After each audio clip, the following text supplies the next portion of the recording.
नमस्ते, म झलक विश्वकर्मा। हाम्रो युट्युब च्यानल आवाजबिनको आवाजमा यहाँहरूलाई स्वागत छ। हामी यस च्यानल मार्फत समाजका त्यस्ता आवाजहरू जुन सुनिनु पर्ने भएर पनि आवाजबिन बनेर बसेका छन्, ती आवाजहरूलाई यस च्यानल मार्फत सुनाउने कोसिस गर्नेछौँ। आज पनि हामी थोरै फरक किसिमको कार्यक्रम लिएर उपस्थिति भएका छौँ। आजको कार्यक्रम छ प्राथमिक उपचार। मानिसको जीवनमा कुनै ठुलो दुर्घटना घट्यो भने त्यो दुर्घटनाको क्षतिलाई कसरी न्यूनीकरण गर्न सकिन्छ, प्राथमिक उपचारले कसरी त्यसलाई कम गर्न सकिन्छ, कसरी त्यसको असरलाई मिनिमाइज गर्न सकिन्छ भन्ने विषयलाई लिएर आज हामी एसिड आक्रमणको प्राथमिक उपचारको बारेमा कार्यक्रम लिएर आएका छौँ। यसैले यस कार्यक्रमलाई तपाईले सुरुबाट अन्तसम्म हेरिदिनु होला भन्ने म अनुरोध गर्न चाहन्छु। यसो विचार गर्नुहोस्, तपाईँ आफ्नो दैनिक जीवनमा व्यस्त भइरहेको अवस्थामा कसैले एक बोतल तरल पदार्थ तपाईँमाथि फ्याँक्दछ भने त्यसै क्षण तपाईँलाई असह्य पीडा हुन्छ, छटपटी हुन्छ, सहनै गाह्रो हुन्छ, आफूलाई सम्हाल्ने अप्ठ्यारो हुन्छ। त्यस तरल पदार्थ शरीरको जुन जुन भागमा पर्छ त्यहाँको छाला जल्न थाल्छ, जलेर गल्न थाल्छ, तपाईँको शरीर थरथरी काम्छ भने त्यस तरल पदार्थ पानी होइन, त्यो हो सल्फ्युरिक एसिड। यसैलाई बोलीचालीको भाषामा तेजाब पनि भनिन्छ। आउनुहोस् आज यसै तेजाबद्वारा गरिने आक्रमण, यसको प्रभाव र यसको प्राथमिक उपचार, सही प्राथमिक उपचार के हुन सक्छ भन्ने विषयमा चर्चा गरौँ। अब हामी अलिकति जानकारी लियौँ सल्फ्युरिक एसिड तेजाब के हो भन्ने बारेमा। सल्फ्युरिक एसिड तेजाब एउटा रङ्गहीन पारदर्शी खनिज पदार्थ हो। यसको रासायनिक नाम H2SO4 हो।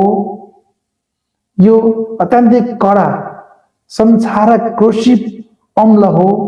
त्यसैले गर्दा यसलाई अम्लहरूको राजा अथवा किङ अफ एसिड पनि भनिन्छ। यसको विभिन्न रासायनिक उद्योगहरूमा प्रयोग गरिन्छ। त्यसैगरी यो तेजाब सल्फ्युरिक एसिडलाई रासायनिक मल उत्पादन गर्नको लागि पनि प्रयोग गरिन्छ। यो ज्यादै कडा र शक्तिशाली भएको हुनाले गर्दा यसलाई फलाम तथा स्टिल फलाम तथा स्टिलको तहमा लागेको चिया र फोहोर हटाउनलाई पनि प्रयोग गरिन्छ। अन्य प्रयोगको हिसाबले यस सल्फ्युरिक एसिडलाई डिटर्जेन्ट निर्माणको लागि, विभिन्न रसायनहरू निर्माण गर्नको लागि, प्लास्टिक निर्माण गर्नको लागि अथवा विस्फोटक पदार्थहरू निर्माण गर्नको लागि पनि सल्फ्युरिक एसिडलाई प्रयोग गरिन्छ। यो सल्फ्युरिक एसिड यदि एक थोपा माटोमा पर्यो भने माटोलाई तुरुन्तै भगभग उमालिदिन्छ। प्लास्टिक, काठ अथवा लगाउने लुगाहरूमा पर्यो भने तुरुन्तै पाल पारिदिन्छ। यति शक्तिशाली हुन्छ कि पानीमा पर्दा पानीलाई तताउँछ र उमाल्ने कोसिस गर्छ र फोकाको रूपमा यो उछिट्टिन्छ। यो ज्यादै शक्तिशाली, कडा र खतरनाक हो सल्फ्युरिक एसिड।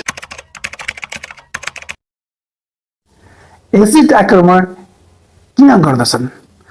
एसिड आक्रमण एउटा अपराधिक, अझै भनौँ क्रूर अपराधिक मानसिकता भएको व्यक्तिले एसिड आक्रमण गरेको पाइन्छ।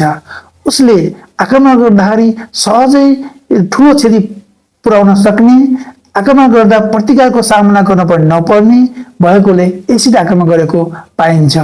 एसिड आक्रमण खास गरी महिला केन्द्रित भएको बढी देखिन्छ।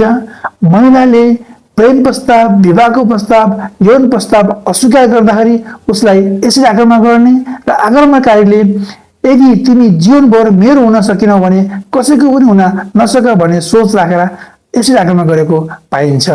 त्यस्तै गरी घरेलु हिंसा, पारिवारिक विवाद, व्यवसायिक विवाद, सम्पत्तिको विवाद हुँदा पनि एसिड आक्रमण गरेको पाइन्छ। एसिड आक्रमण कहिलेकाहीँ मानिसले आफ्नो बेइज्जती भयो, अपमान भयो भनेर त्यसको साटो फेर्नको लागि उसले एसिड आक्रमण गरेको पनि भेटिन्छ। त्यस्तै गरेर एसिड आक्रमणको मुख्य गरी आक्रमणकारीले उसको अनुहारलाई विकृत बनाएर समाजबाट अलग पार्ने र जीवनभरि शारीरिक र मानसिक पीडा भोगिराख्नु परोस् भन्ने सोच राखेर एसिड आक्रमण गरेको देखिन्छ। एसिड आक्रमण पश्चात कस्तो असर पर्ला? शरीरको अनुहार र छालामा जलेको स्थायी रूपमा दाग देखिन सक्छ। अनुहार जलेर कुरूप र विकृत बन्न सक्छ। शरीरका बाहिरी अङ्गहरू जलेर स्थायी रूपमा अपाङ्ग बन्न सकिन्छ। दृष्टि गुम्न सक्छ आँखामा परेमा। तपाईको यस एसिड आक्रमणबाट पीडित भएको मानिसहरू डिप्रेसनको शिकार बन्न सक्छन्, सधैँभरि पीडा बन्न सक्छ र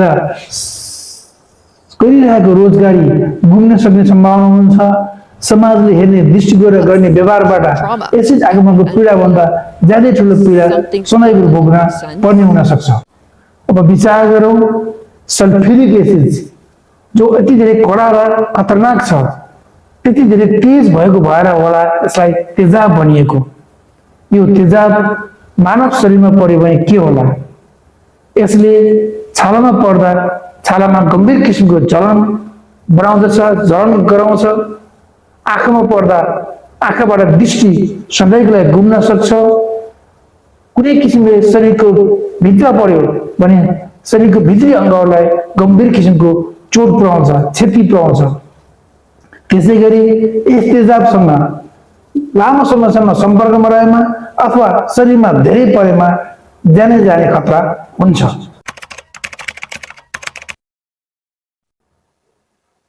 एसिड आक्रमणको प्राथमिक उपचार।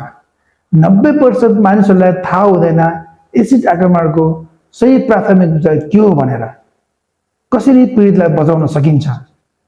धेरैजसो मानिसहरूले गल्ती गर्छन् र जिन्दगीभरि पछुताउनु पर्छ।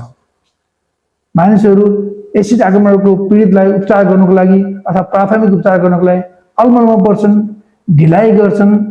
कतिपयले टुथपेस्ट लगाउने, घिउबाट तेल लगाउने, बरफ लगाउने, माटो लगाउने र कसैले रसायनलाई यो एसिडलाई अरू रसायनहरू प्रयोग गरेर निष्क्रिय पार्ने कोसिस गर्छन्। यी सबै कामहरूले एसिडको प्रभावलाई कम पार्दैन, एसिडको घाउलाई अझ निको पार्दैन, झनै जटिल बनाउँछ। एसिडको प्रभावलाई रोक्न सक्दैन, त्यसकारण झनै जटिल बनाउँछ।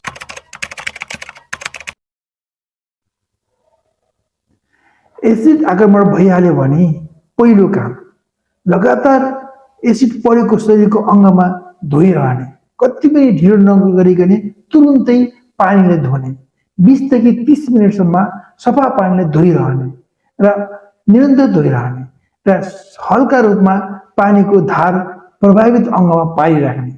किनभने एसिड आक्रमणको पहिलो औषधि भनेको पानी हो। पानीले बचाउँछ जिन्दगानी। त्यसैले गर्दा त्यो जुन अङ्गमा शरीरको अङ्गमा एसिड पर्छ त्यो एसिडले शरीरको भित्री अङ्गसम्म त्यसले प्रभाव पार्दै लगेको हुन्छ। यदि पानी सही समयमा पर्यो भने एसिडलाई पातलो गर्छ, जसले गर्दा एसिडको प्रभाव कम हुन्छ। र यो विचार पनि गर्नुहोस्, एसिड धुँदाखेरि एसिडले यसरी एसिडलाई पानीले यसरी धुँदाखेरि अथवा एसिड लागेको अङ्गमा पानीले धुँदाखेरि त्यो चुहेको पानी निस्केको पानीमा पनि एसिड मिसिएको हुन्छ। त्यसबाट पनि होसियार हुनुहोस्।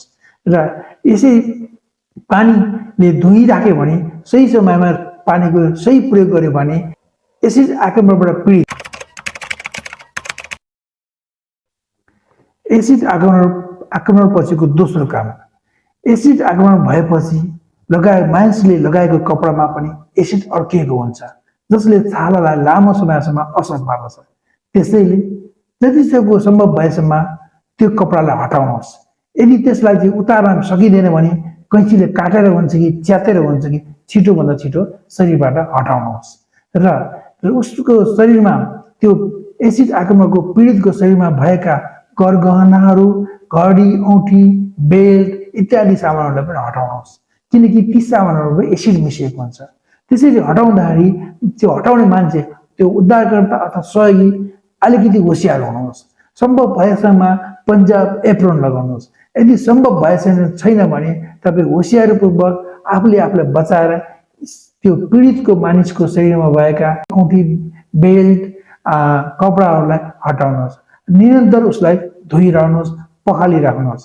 र अर्को कुरा, यदि एसिड आक्रमण गर्दाखेरि यदि मानिसको आँखामा पर्यो भने के गर्ने? आँखामा पर्यो भने तुरुन्तै आँखालाई खुल्ला गरेर पानीले लगातार धोइराख्नुहोस्। 20 देखि 30 मिनटसम्म धोइराख्नुहोस्।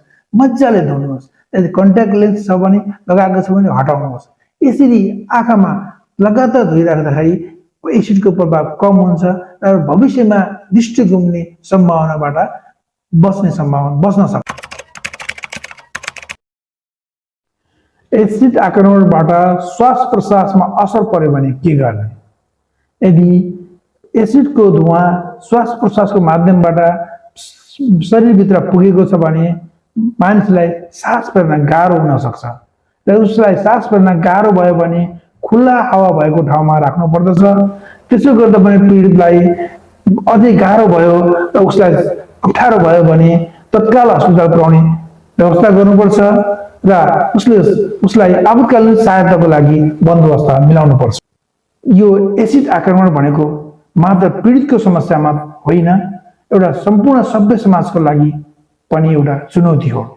तसर्थ तपाईँ हामी सम्पूर्ण समझदार र जिम्मेवार नागरिकको हिसाबले समाजमा घट्ने यस्ता घटनाहरूप्रति निम्न भूमिकाहरू निभाउनु आवश्यक देखिन्छ। एसिड आक्रमणका पीडितप्रति सहानुभूति देखाउनु पर्दछ। उनीहरूलाई सामाजिक पुनर्स्थापनाको लागि सहयोग गर्नुपर्दछ। उनीहरूको न्यायको लागि सहयोग र सहकार्य गर्नुपर्दछ। हिंसाको संस्कृतिलाई अन्त्य गर्नुपर्दछ। एसिड बिक्री र प्रयोगको व्यवस्था निगरानी को लागि माग गर्नुपर्दछ। उनीहरूप्रति हामीले हमेसा सहयोगको भावना राख्नुपर्छ र भविष्यलाई पनि बचाइरहेको हुन्छ। त्यसैले आजको यस सचेतनामूलक भिडियोलाई तपाईहरूले धेरैभन्दा धेरै कहाँ पुर्याउनको लागि लाइक, सब्सक्राइब र सेयर गर्न अनुरोध गर्दै आजको कार्यक्रमबाट बिदा हुन्छु। हस्त, धन्यवाद।